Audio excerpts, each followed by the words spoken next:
Good morning, ladies and gentlemen. On behalf of the commanding officer, Lieutenant Colonel Christopher D. Redka, welcome to the Wounded Warrior Battalion-East 10th Anniversary Celebration. Ladies and gentlemen, at this time, please rise for the invocation given by Chaplain Jonathan Jones, Lieutenant, Chaplain Corps, United States Navy, and remain standing for the march on of the colors, our national anthem, and honors to Major General Dickerson.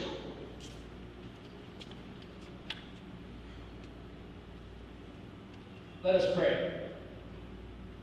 Holy God, what a blessing it is to gather to celebrate the labor of this battalion over the last decade. You tell us that if we humble ourselves and seek you and turn from our brokenness, that you will hear and forgive and bring healing. We gather today to celebrate the healing that has occurred in this place through the hard work and dedication of those in our midst. We pray for your ongoing blessing and favor in all that we accomplish, and lift up an offering of praise and thanks for this time of fellowship and for the meal we'll enjoy immediately following. In the next decade, God, continue to give us wisdom for the task, stamina for the trials, and joy in the toil, as we love, serve, and care for all at Wounded Warrior Battalion-East. In your most holy name we pray. Amen.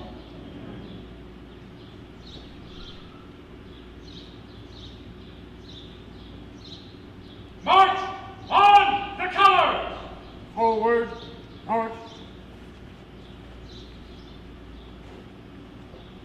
March, march.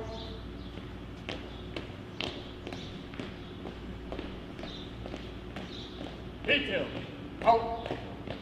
Present, coach.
Retire the colors! Forward, march.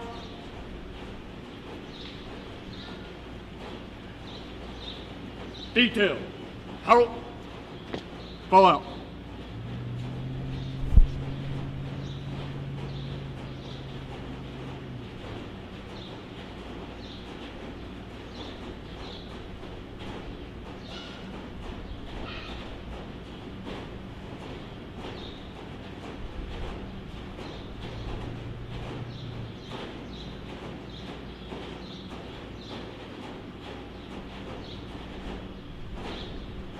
This time we will render honors to Major General Dickerson.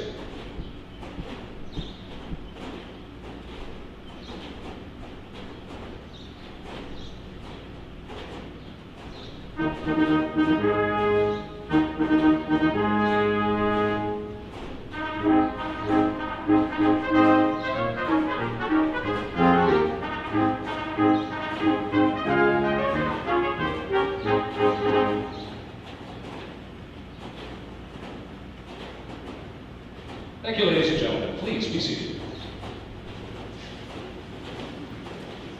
Ladies and gentlemen, the commanding officer of Wounded Warrior Battalion-East, Lieutenant Colonel Christopher Redka.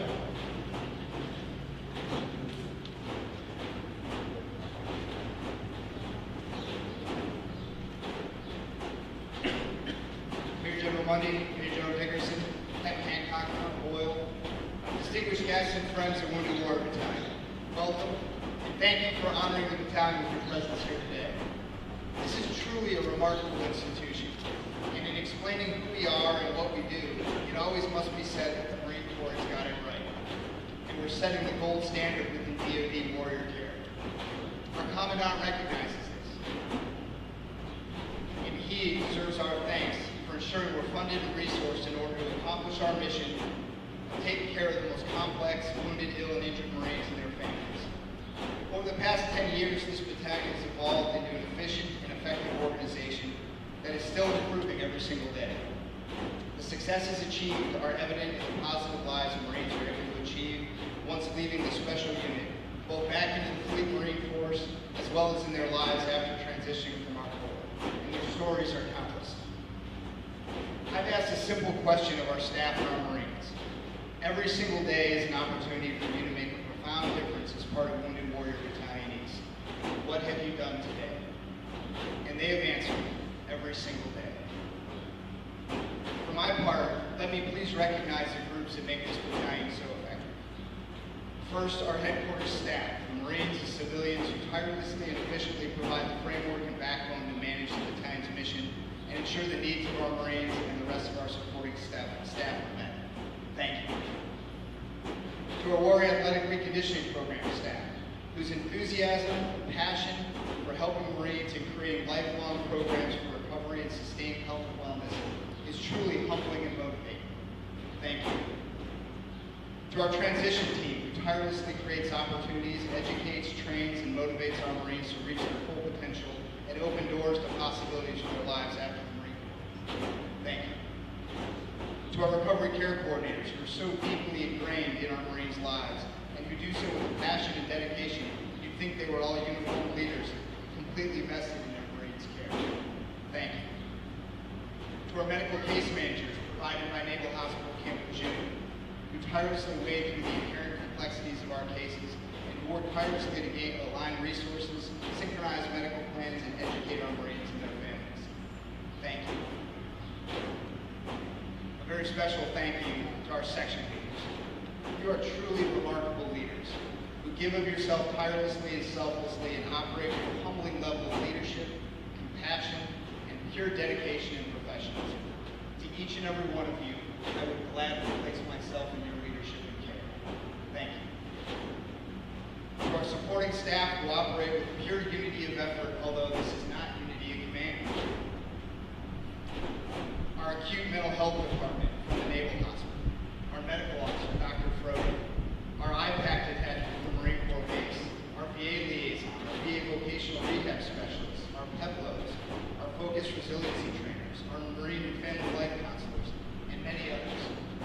Your roles are immeasurably important to our Marines, and I thank you for being part of our team. To the Command Deck Leadership Team, our medical advisor, our command advisor, our family readiness advisor, our chaplain, our executive officer, and our sergeant major. Thank you for leading with such passion and enthusiasm and for consistently giving of yourself for this battalion and for our Marines and their families. And finally, I'd like to thank all the organizations and individuals who support this battalion, whether by mission statement or by your individual sense of altruism, pride, and patriotism. You truly make our mission possible and have over the years made such a profound difference for our Marines. I'd like to take a minute to ask everyone to join me in a round of applause for our New York firefighters who came all the way down to help us celebrate today.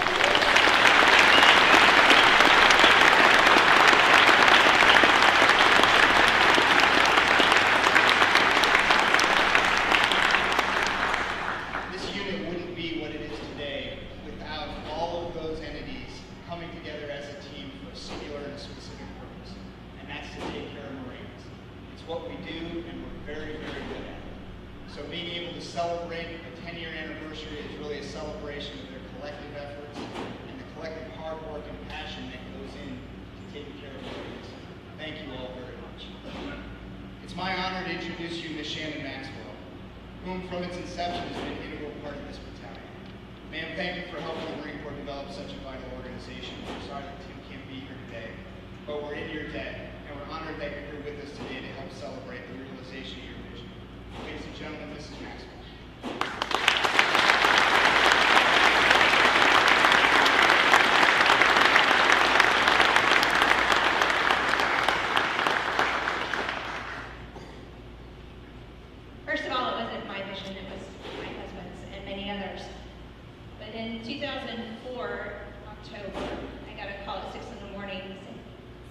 husband had been wounded, and I had no idea that such a phenomenal thing would occur.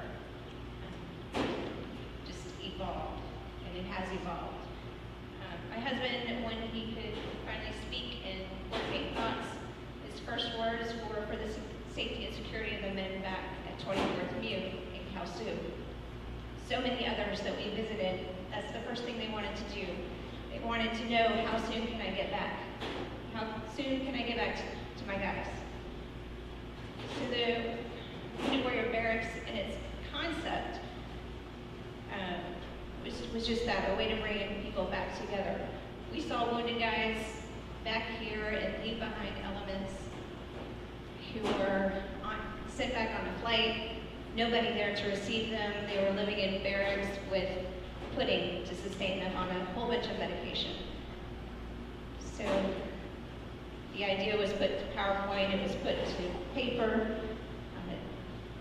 General Barriga from New York presented it to General Amos. Tim would stand outside General Amos's office for a very long time, for many days. This concept was born out of fidelity. It was born out of love. It was born out of a sense of family, to take care of those Marines that were coming back. And it was born out of a sense of purpose. There was never any question that Marines coming back from overseas who were wounded, ill, or injured would ever not have a purpose. So it was a way back to that. And it took risk. There were leaders. We were very blessed that we had leaders like General Dickerson and General Amos that took a chance on this concept, that believed in it, and put efforts into it. We were very blessed that gentlemen like Chris Hedgeworth and Kenneth Barnes were there to put everything into action. But there were upper leadership who weren't real sure that this was going to work. But we're standing here today honoring 10 years of something that really did work. And I think it's a tribute to everyone here, everyone who's had a part in it. It's a living legacy. It's going to continue to evolve. As a caregiver, it meant a lot to me that Tim had somewhere to go to put a lot of his effort into. It meant so much to watch the guys that were recovering have something each day to do, to find a renewed sense of hope, to either work toward getting back into jobs within the Marine Corps or transition to new and glorious adventures. As a mother of an upcoming Marine, it provides me a lot of comfort that this is standing, that this will continue to support Marines, sailors. We had the pleasure, the Marine Corps started this whole initiative.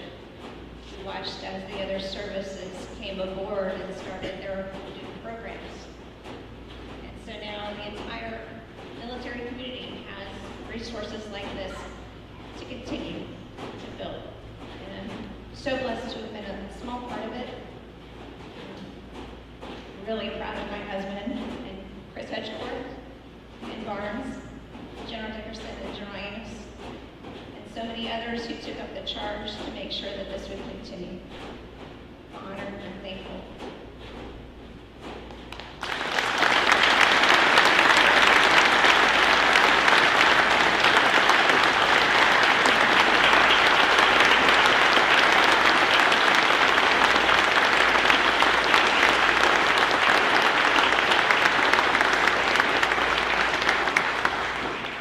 Ladies and gentlemen, I would like to introduce Lieutenant Colonel Craig Stevens, United States Marine Corps retired, the Wounded Warrior Battalion-East Command Advisor. Thank you, Shannon. I appreciate that. I have a couple notes here. I guess they called on me to be the command historian. I don't know if that's because of my age. Nevertheless, I was the guy sitting in an office buried deep within the 2MAP headquarters that just saw things happen and things start to unravel. I was there when Lieutenant Colonel Maxwell was injured. I was there with Gunnery Sergeant Terry Ball was injured. And I saw that families weren't being taken care of. I saw that they weren't getting the travel allowances that they were due.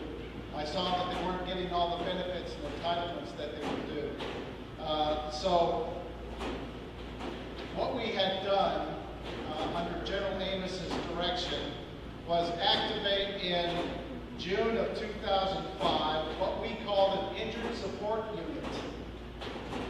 Matter of fact, Dan, I've got the guidon from that unit in my office. I want to get a picture with you with that guidon. And it was under the direction of Major Dan Hooker, who's sitting right there next to General. Stand up, Dan. And his job was simply to clear out a closet, grab a couple Marines, a captain, a chief, like Master Sgt. Stokes, is that right? And start calling Marines who have been wounded in combat that were here on Camp Lejeune and find out what their needs are. Are you being supported? And as that information grew, we started asking questions as to whether or not you're getting the appropriate entitlements. Well, that started in June of 2005, which resulted in the establishment of what we call the Wounded Warrior Support Section. That's where we start the title of Wounded Warriors, Wounded Warrior Regiment, Wounded Warrior Battalion, still under Dan Hooker. And as Shannon mentioned, in 2004, Lieutenant Colonel Maxwell was injured. As he got better, he came back to Camp Lejeune. And he started working at the MEP headquarters group and started wandering around the MEP headquarters, and General Amos tasked him to do one thing. He says, you go out to talk to wounded, ill, and injured Marines that are here at Camp Lejeune and the local hospital, and you find out what is needed. And he came back with these words. He said, sir, these guys need somebody to be with. They need to be with each other. They need to be hanging together. And from that, General Amos agreed and decided to, under Lieutenant Colonel Maxwell's recommendation, establish a Wounded Warrior Barracks. We had a barracks that was an officer quarter, a transient officer quarter right next to H1, right next to the MEP headquarters. We cleared it out. Our family readiness officer's office was in there. We cleared it out. We started renovating, and that became the first Wounded Warrior Barracks. I have a copy of, here it is. Here's a Marine Corps Bulletin 5400, dated 23 March 2007. Subject to direct the establishment of the Wounded Warrior Regiment with 2 battalions. Doctrine: the establishment of the Wounded Warrior Regiment will add discipline and continuity to, quote, take care of our own, end quote. And will provide the Marine Corps with added capability to track and assist ill and injured Marines, sailors, and related support to their families. Organization: the mission of Wounded Warrior Regiment and the battalions is to provide and facilitate assistance to ill and injured Marines, sailors attached to or in direct support of Marine units and their family members throughout the phases of recovery in order to assist in rehabilitation and transition. Leadership: the Wounded Warrior Regiment will be ADCON, OPCON, that's administrative control and operational control to the Deputy Commandant, Manpower and Reserve Affairs, with the regimental headquarters located at Marine Corps Base Quantico, and 2 battalions, 1 each located at Camps Lejeune and Pendleton. Action: by 1 April 2007, establish the Wounded Warrior Regiment headquarters at Marine Corps Base Quantico, Virginia, and 2 Wounded Warrior Battalions.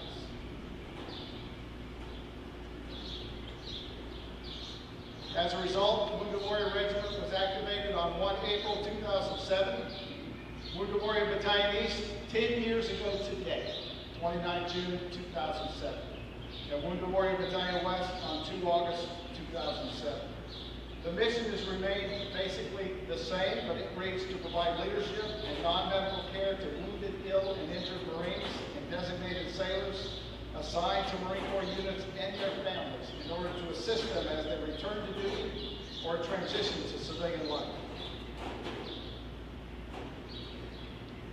Just a couple of other things I want to note. You see here in the center of our basketball court our battalion logo. It was drawn by Sergeant Robert Holzinger in art therapy class, where I think he started it in Holliswood, which is a hospital outside of New York. And it represents 3 Marines helping each other off of the battlefield. Our motto throughout the Wounded Warrior Regiment, and Colonel Boyle, you can correct me if I'm wrong, but the motto of the Wounded Warrior Regiment is Etium Impugna, which stands for still in the fight.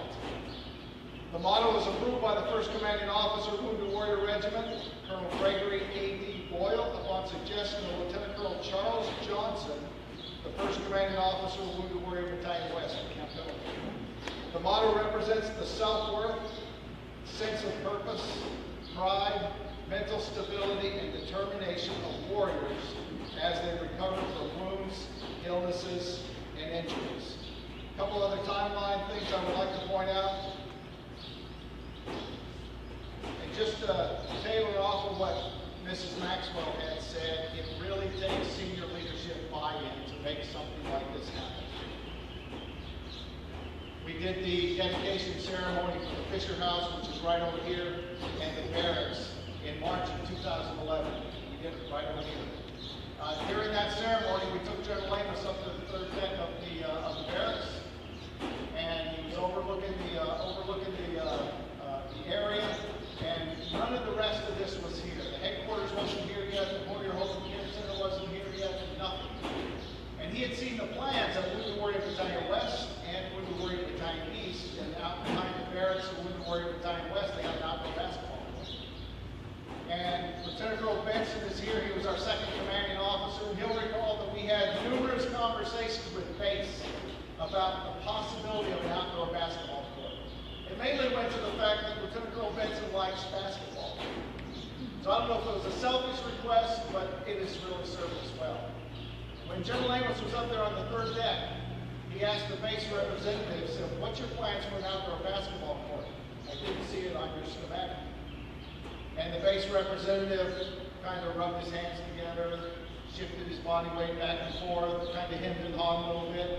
And General Amos did exactly what I was hoping he would do. He snapped his finger and pointed it. If you ever work for him, you know that's what he does. Here's what I want you to do. I want you to build an outdoor basketball court. I want you to make sure it's covered. I want you to make sure the floor is conducive to those wheelchairs so we don't burn the tires off. And I want you to make sure there's no pole for them to run into. Do you understand? And the base representative was very wise. He said, yes, sir. And this is the result of that quick conversation. But it really takes senior leadership buy-in to make something like this happen. Leaders like General Amos, leaders like General Dickerson, who cleared out the barracks, who designated a couple houses for families to come and to visit their folks. Again, we dedicated the barracks in 2011. The Marines moved in July. We dedicated the battalion headquarters in April 2012. The Warrior Hope and Care Center, General Amos was here for that dedication ceremony. We did a partial dedication in December, and then the staff all moved in January. A number of other things that I won't take the time to mention, but as Lieutenant Colonel Rudke indicated, it really takes teamwork to make this happen. This playground back here, I see a little girl climbing on, was provided by USAA. There's a kayak launch down by the water, provided by Lieutenant Colonel Oliver Norse Foundation, Freedom Alliance. There's a Purple Heart Memorial right on the other side of the playground there, provided by the Military Order of the Purple Heart. The benches many of you are sitting on, provided by the Marine Corps League and their kind donation. What the firefighters have done for our Marines in care is just amazing. And that's all a part of the history. We have a monument out front of the Warrior Hope and Care Center provided to us by Hope of the Warriors, and I love to tell the story within the story. You may know it's taken from the picture of First Sergeant Castle being taken out of the Hell House by 2 Marines, Sergeant Marquez and Corporal Schaefer, But what you might not know is the story within the story. Years ago, Lance Corporal Chance Phelps was killed in Iraq, and Lieutenant Colonel Mike Strobel was tasked to escort his remains home. And they created a documentary, HBO movie called Taking Chance. Stars Kevin Bacon. I have 2 copies left. Hope the Warrior's going to get me some more. As it relates to the monument, I told you Lance Corporal Chance Phelps was killed in Iraq. Lance Corporal Chance Phelps' dad, John Phelps, is a sculptor, and he's the one that did this monument. It's all a part of our history. You look back at the Marines that founded this battalion, and the leadership that founded this battalion, the commanding officers, and the sergeant majors, and all the workers that have been in this battalion, and all the Marines in care. Captain Baroni is here. Nadani's here. Others are here that have reaped the benefits of this battalion. And when I took over as the G1 at Tuna, General Amos came down and he talked to our chief of Marines, and he says, you know what, people talk all the time about the good old days, and he said, we're in the good old days.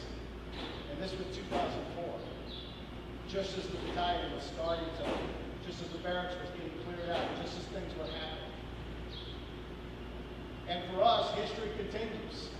You establish a legacy here today that goes forward and builds on what the Marines in the past have done for this battalion. Thank you.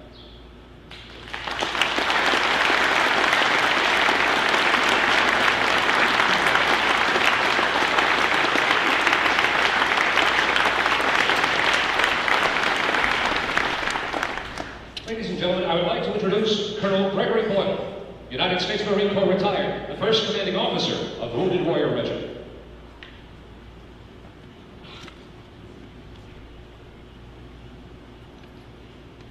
Let me say good morning, Major General Dickinson, Major General Mundy, other distinguished guests, ladies and gentlemen. It's a real privilege for me to be here today. And I appreciate Craig going through a little bit of the history because I wasn't going to talk anything about it. I just wanted to add one piece to what he talked about when he read the Wounded Warrior Regiment mission statement. An interesting piece of history there. Shortly after I was assigned the mission, and I got a mission type order from the commandant, I walked into his office and he said, stand up the Wounded Warrior Regiment. Any questions? And I said, no, sir, and I walked out. And off I went. About a week later, in the mail, I got a letter from the commandant where he had written on a yellow pad of paper, he had written by hand the mission statement of the Wounded Warrior Regiment and all of the tasks. And I kept that as a piece of history up at the Wounded Warrior Regiment. That was the type of involvement that our commandant had in the stand-up and the organization of this regiment. He thought it was important enough for him to sit there and put pen to paper and write about that. What I want to kind of focus in on a little bit today is, and I heard it the other day on, you all have probably heard it as well, heard it on TV. Our commander-in-chief was talking about health care, and he said he wanted health care with heart. Well, we wanted Wounded Warrior Regiment, Wounded Warrior Battalions with heart. That was essentially the same thing that we wanted. We wanted them to, as Colonel Stevens mentioned, our mission, as we saw it, was to take care of our own. And this was a unique organization, a unique mission. We weren't necessarily focused like most other organizations in the Marine Corps where we focused on warfighting and closing with and destroying the enemy. Our job was focused on wounded, ill, and injured. And what we wanted to do was to do everything that we could to take care of them. That was going to be our focus. That was what we were going to go forward with. So as we looked at this organization, what we wanted to do is we wanted to focus on intangibles. And those are the things that you can't touch. It wasn't about gear, it wasn't about equipment, it was about people. Our wounded, ill, and injured. That was going to be the focus. Those intangibles later became the strength of the Wounded Warrior Regiment. One of those intangibles that we focused in on was caring and concerned leadership.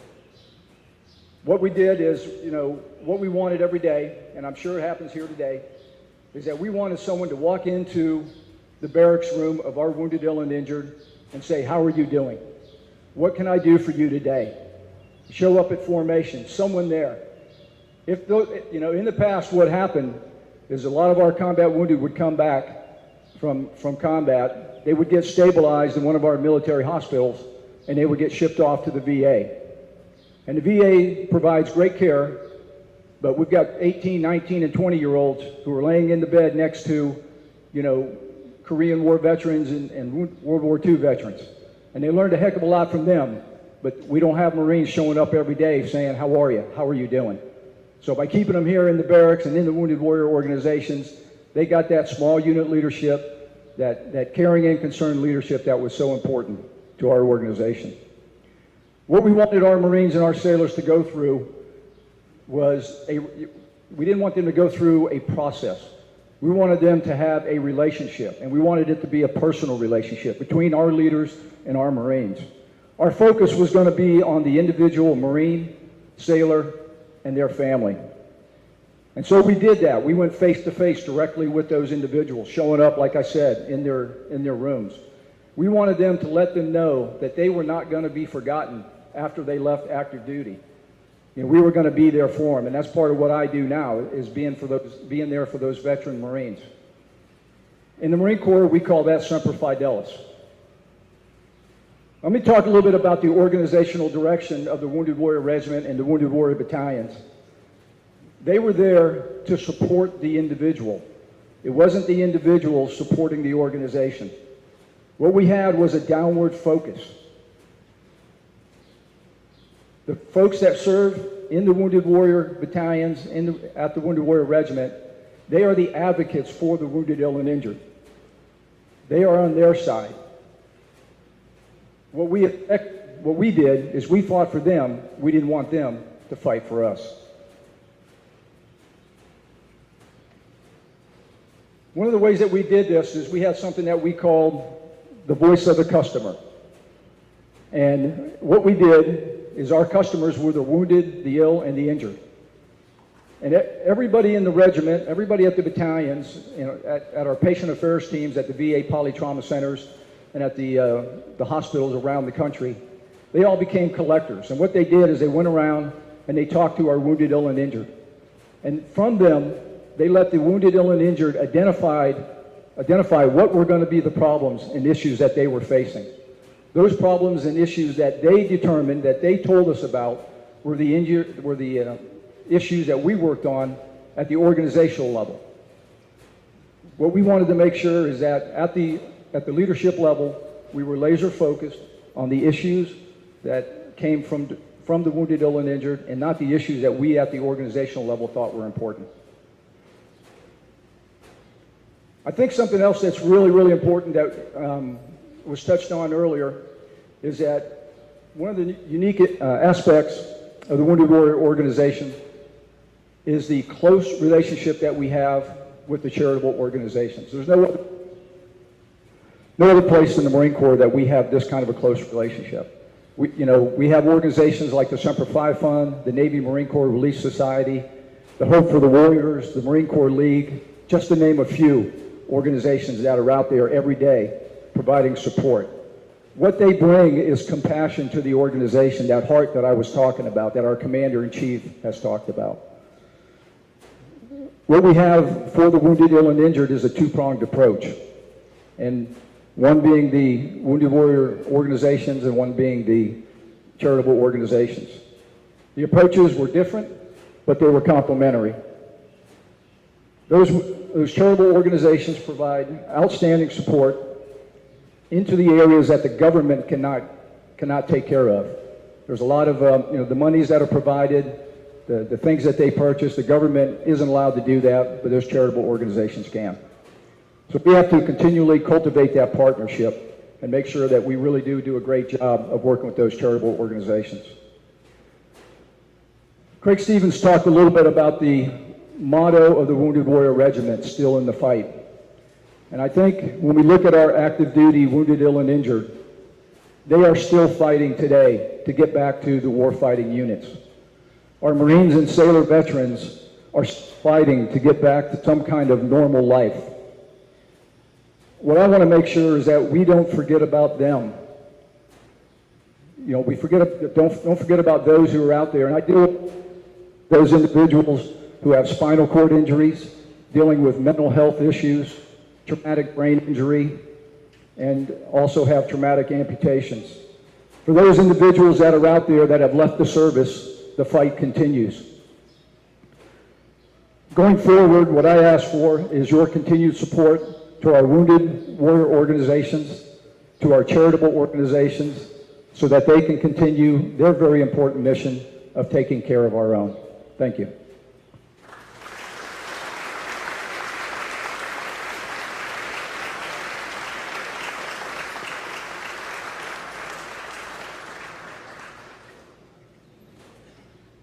Ladies and gentlemen, I would like to introduce Master Sergeant Kenneth Barnes, United States Marine Corps, retired.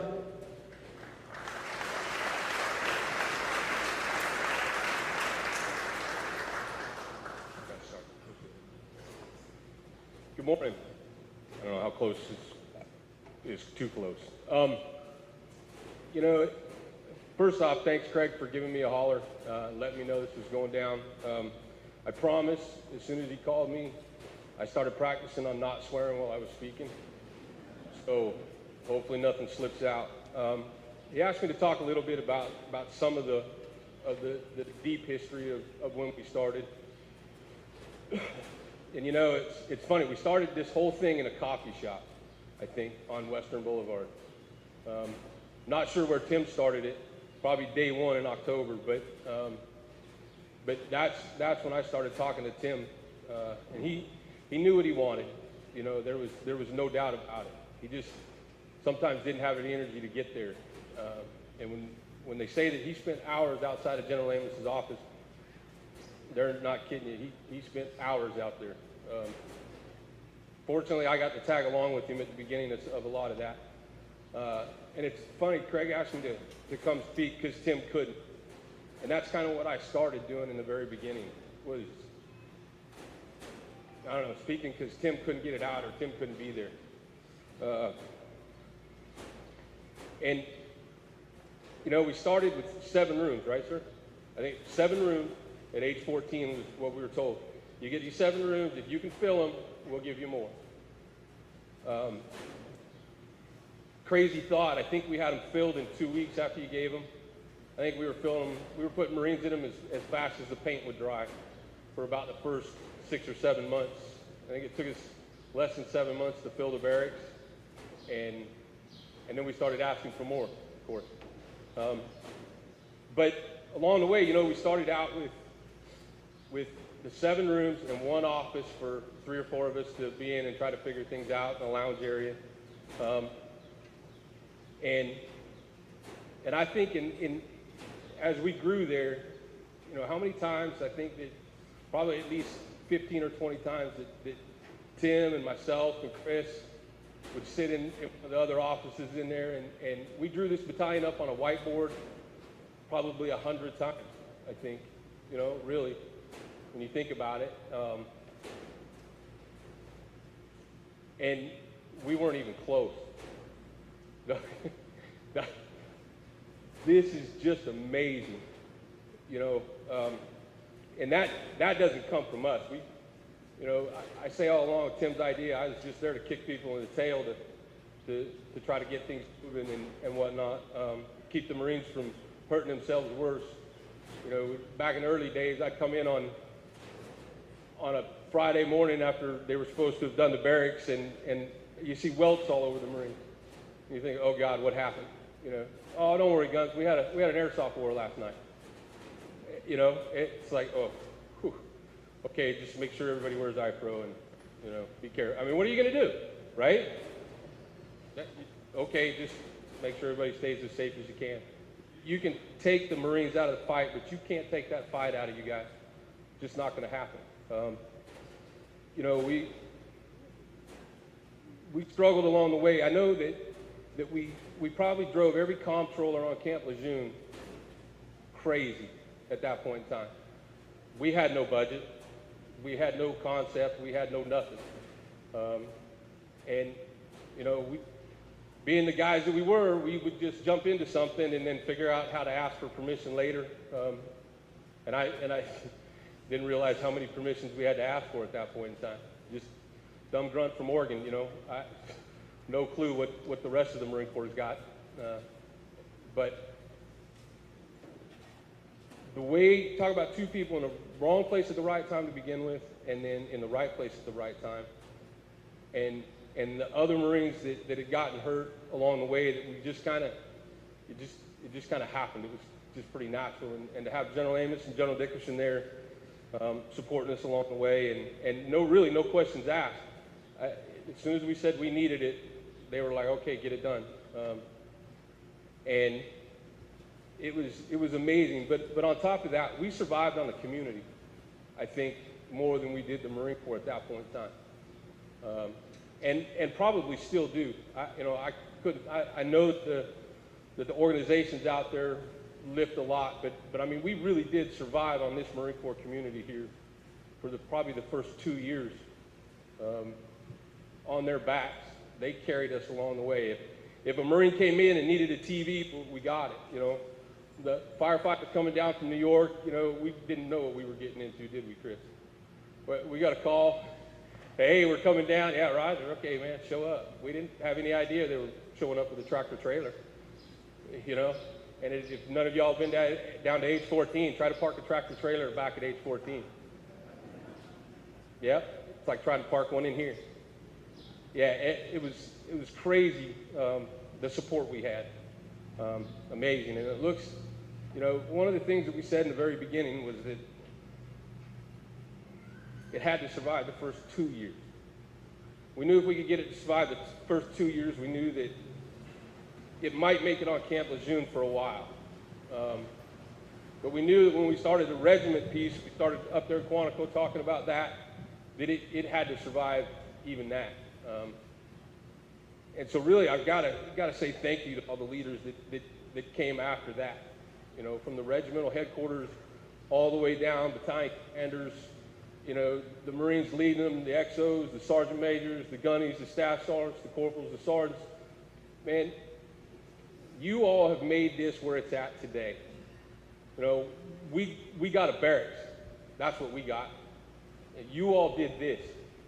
This wasn't me or Tim or Chris or John Brown, you know, one of the young soldiers we pulled in the first time. That's all y'all. You know, this is amazing. So, first off, thank you to all those leaders. Thank you very much for doing what you do. And to the Marines that are still stationed here, you know, the fight is tough and it's long and it's hard, but it's worth it. The fight is definitely worth it. Get yourself back into it. Stay with it. Don't ever give up.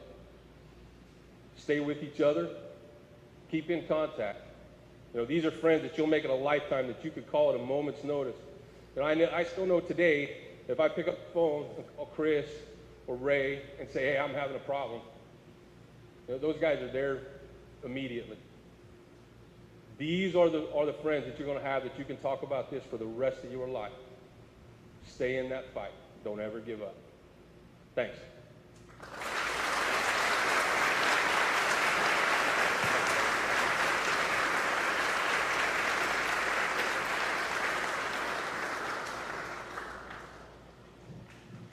Ladies and gentlemen, once again, Lieutenant Colonel Ricka.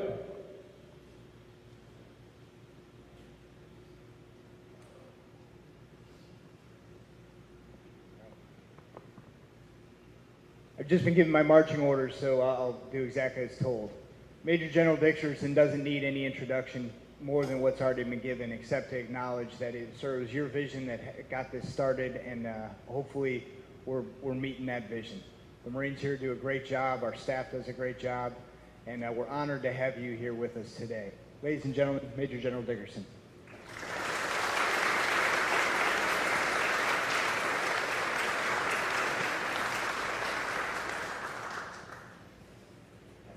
I'm an old guy, so I had to write a lot of stuff down. So you're going to hear some people tripping over each other as we're up here.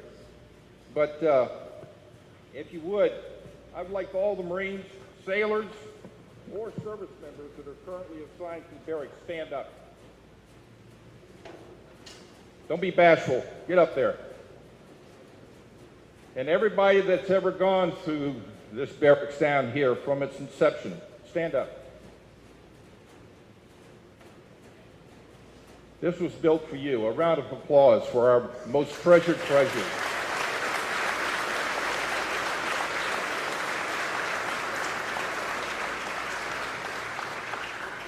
You know, being a Marine, it's a state of mind.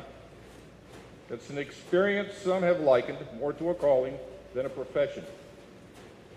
Being a Marine comes from the eagle, globe, and anchor that is tattooed on the soul of every one of us who currently wears or have worn the cloth of this great nation. A veteran of a terrorist bombing in Beirut, amidst the rubble, carnage, and despair, surrounding his fallen comrades, barraged by questions from news reporters. Should you be here? Should anyone be here? The young Lance Corporal replied straightforward, where else should I be? I'm a United States Marine. If anyone must be here, it must be a Marine. Since 1775, Marines have taken care of fellow Marines. Basic command philosophy has been commanders take care of everyone in their respective units, whether they're healthy, sick, or wounded. In 2002, Marine for Life was established, an organization that provides nationwide assistance to Marines who are returning to civilian life, Marine reservists, and all Marine veterans throughout their lives. Additionally, Marine for Life assists sailors who have served with the Marine Corps. As this was a monumental change in doing normal operations, it was quickly recognized that the Marine Corps had to look at a different approach to how we took care of our wounded as a result of the operational tempo we were going through at the time. Lieutenant Colonel Tim Maxwell, a 20-year Marine Corps veteran, while stationed in central Iraq in October of 2004, was the operations officer of the 24th Marine Expeditionary Unit, laid down for what he hoped would be a quick nap. His respite was rudely interrupted when a mortar round exploded nearby and knocked him unconscious. He would later wake up in Bethesda Naval Hospital with tunnel vision, broken bones, and severe brain damage. After numerous operations still trying to put some resemblance of normalcy back into his life, Tim pitched his idea of establishing a Wounded Warrior Barracks and asked the opinion of a fellow wounded Marine, then Gunnery Sergeant Ken Barnes. Both Tim and Ken thought it'd be a good idea, so they pitched this idea to the 2MEF Commanding General, Lieutenant General Amos. Lieutenant General Amos relooked at how 2MEF could take care of wounded Marines and sailors, based on his discussions with Tim and Ken, and decided the concept was worthy of doing. And with the assistance of 12 Marines, began the first Wounded Warrior Barracks within the Marine Corps in the fall of 2005. The unit was the first of its kind in DOD. It established the bar throughout DOD, allowing wounded Marines and sailors to be around fellow wounded members with shared experiences, allowing each other to cope with the dramatic change their lives had taken. When your unit is still in combat and you're in garrison because you're injured, it's an absolute gut wrench. Quote, Lieutenant Colonel Tim Maxwell. The Marines and sailors really feel guilty, and the barracks helped them cope with being back in garrison while their units were still on the battlefield. The battalion is also a place for the injured to heal. I can remember wounded members of the barracks would wake up at night and in a cold sweat would get up and start wandering around the barracks to only find another fellow wounded Marine going through the same night sweats and memories of what had happened. This is when the viability and value of the barracks really convinced the chain of command that positive results were beginning to materialize. Eventually, some members are physically able to return to their units. Others have a difficult path ahead. Well over 50% of the wounded Marines and sailors made it back to their units or were given the opportunity to choose another military occupational specialty, while others moved on and got out of the service. The battalion, as stated before, started with an old barracks, formerly serving as the Bachelor Officer Quarters at Hospital Point, Camp Lejeune. The BOQ was not handicap accessible. It was extremely limited in accommodations and could only accommodate one member per room. And if you do the math, that's 7 people. Furniture was standard government issue. I know everybody loves that. Not easily accessible for the wounded. Here again, this is when it was learned that special equipment and facilities had to be put in place to make the old BOQ handicap accessible. In September 2005, the BOQ began its transformation into a home away from home for injured Marines and sailors returning from Iraq and Afghanistan. Local business people, in particular, Itchy Popkin of Furniture Fair, began donating furniture, TVs, computers, fill in the blank, to make the barracks more accommodating for the wounded while making it more handicap accessible.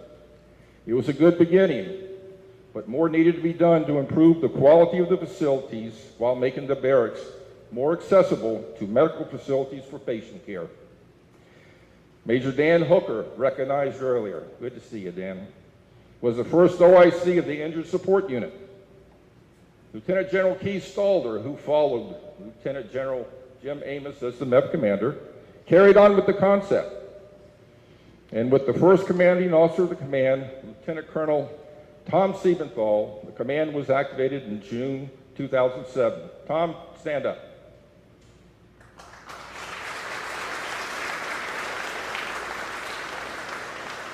Then after this, get a haircut.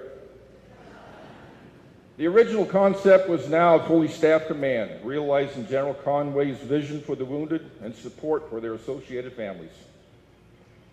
As a result of what was happening at Camp Lejeune, shortly after assuming his duties as Commandant of the Marine Corps, General James D. Conway announced his intention to create light barracks complex on both coasts under a Wounded Warrior Regiment located at Marine Corps Base, Quantico, Virginia. In his planning guidance, General Conway stated, just as we engage enemies on the battlefield, we must be equally aggressive in our support for Marines and sailors who bear the scars of battle. To all our injured warriors, those Marines who still suffer visible wounds, and those who bear the less visible wounds of post-traumatic stress or traumatic brain injury, our commitment to you will never falter. In 2005, Marine for Life Injured Support Section was established. 2006, the Camp Pendleton Wounded Warrior Center was established. Battalion, as stated before, activated in August of 2007. CMC planning guidance occurred in November 2006, and in April 2007, the Wounded Warrior Regiment was established at Quantico. In addition to the establishment of the Wounded Warrior Barracks, Lieutenant Colonel Tim Maxwell's wife, Shannon, and Robin Kelleher came up with this goofy idea of putting an all-volunteer organization together to assist with the issues the wounded would experience while providing a support network for the families to lean on while they coped with the new norm in their lives. It was the craziest idea I'd ever heard in my life. They wanted to raise the resources to build a barracks, to build a hotel-type facility for families to be able to stay in for free, and a hope and care center where all the resources can be put together to assist the wounded and to help them transition into a new chapter of their lives. Hope for the Warriors stood up under the vision of these two ladies at Camp Lejeune, while the Simplify Fund began on the West Coast. One of the original concepts was take care of the wounded and their families and fill their needs. For the past 11 years, Hope for the Warriors has been dedicated to serving those who have served, providing a full cycle of care to restore self, family, and hope to post-9/11 service members and their families of the fallen. The programs established is to assist the wounded and their families with transition services, clinical health and wellness programs, while reintroducing sports and recreation back into the lives of the wounded. This brings us to the current location with the new barracks, the Fisher House, and the Hope and Care Center. As new barracks at Camp Lejeune were in the process of being built in the mid-2005-07 time frame, it was relatively easy to relocate a barracks, make it handicap accessible, and build the rooms large enough to take care of 2 wounded per room. This is a concept that proved very beneficial over the years, helping the mental recovery of the wounded. During July of 2002, Marines and sailors moved into this new facility, setting adjacent to us today. I can remember calling the Fishers in New York, the Fisher Foundation, and asking the Fishers, how come the Marine Corps doesn't have a Fisher House on any military installation around the globe? Arnold and Ken Fisher, over the phone, said, because you're too damn proud. You won't ask for it. The lawyers weren't in my office, so I said, okay, I'm asking for it. How about a facility? They came down here, we had briefed Shannon and Robin to put together an elevator speech so that when you meet Arnold Fisher, you can tell him within 30 seconds of what you would like to have built down here. Arnold Fisher showed up. We sat down at the table. Arnold Fisher looked at Shannon and Robin and said, what do you want? Does anybody here know what a deer in a headlight looks like? It was total silence at the table for about 15 seconds. I said, ladies, we practiced this. Let's try that again. And then they both started talking simultaneously. Ken didn't know where to go. Neither did Arnold. And after 30 seconds said, I've heard enough. You got it. And they kept talking. He says, no, I got it. We're going to build this. The last piece of the Wounded Warrior Battalion compound to be built would be the Warrior Hope and Care Center. As this facility would be world-class, the new assistant commandant of the Marine Corps at the time, this guy called General Jim Amos, pitched the concept to the Secretary of Defense, who after several meetings helped provide the resources needed to build what you see today behind me. Full occupancy of the Warrior Hope and Care Center occurred in January of 2012. At the entrance of the Warrior Hope and Care Center is a sculpture depicting the iconic photograph titled Hell House, which was taken during a firefight in the Second Battle of Fallujah, as was talked about earlier. Created by John Phelps, the father of Lance Corporal Chance Phelps, who was killed 9 April 2004 in Iraq, and depicted in the movie that Craig showed you the CD of. I almost said VHS. That's just my age showing. Some people here don't know what a VHS is.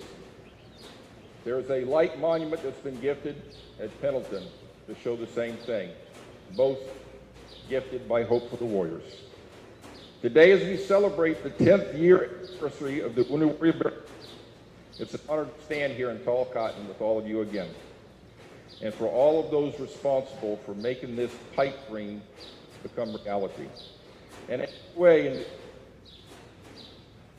are we dying here? A little bit. All right. Remember those who have previously been here and are currently serving here, because they are our most precious resource that we have in the United States today. Chris, thanks for the opportunity to come here and spend some time with everybody here today. I would normally say take the rest of the day off, but that might make your life a little bit more difficult. So I'll give you that opportunity when it's all said and done. Semper Fi.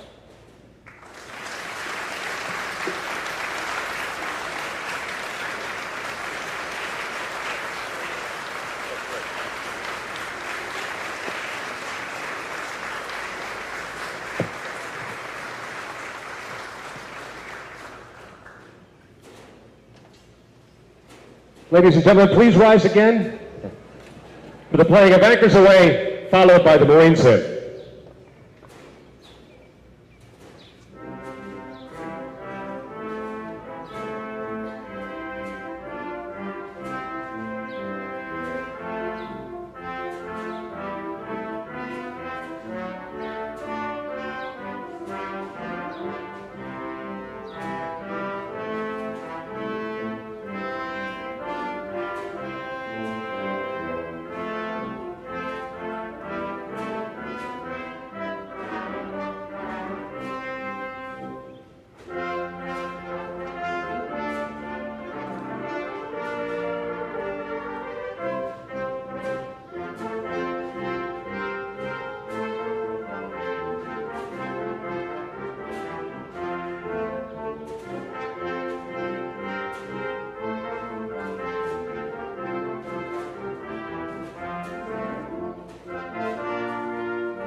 Ladies and gentlemen, on behalf of the commanding officer and staff of Wounded Warrior Battalion-East, thank you for your attendance. Please join us for refreshments at Maxwell Hall.